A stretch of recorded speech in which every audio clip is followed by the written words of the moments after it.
प्राणायाम के बारे में बताने जा रहा हूँ। पद्मासन में बैठकर गर्दन सही और पीठ सीधी रखें, मुंह को बंद रखें।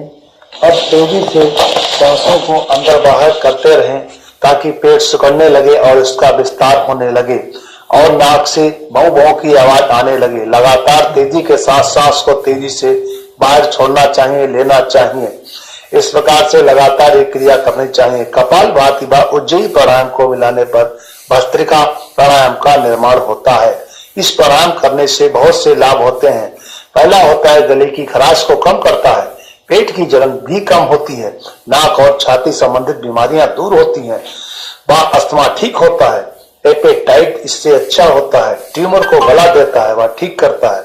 इससे कुंडलिनी जागृत हो जाती है, हवा संबंधित बीमारी को दूर करता है। इससे शरीर गर्म रहता है, शरीर की नाड़ियों को शुद्ध करता है, ऑक्सीजन की कमी से होने वाली बीमारियों से बचाता है। इस प्राणायाम के द्वारा त्रिदोष वात पित्त कफ को संतुलित बनाया जा सकता है और इससे रक्त शुद्ध होता है। इससे मन शांत रहता है। जिन सावधानियां भी सोचना है, जिनको हाई ब्लड प्रेशर है वे इसे ना करें, गर्भवती महिलाएं भी ना करें। इस प्राणायाम को आरंभ में धीरे धीरे करें। शरीर को प्राणायाम की आदत पड़ने पर अपनाने में समय लगता है। धन्यवाद मित्रों।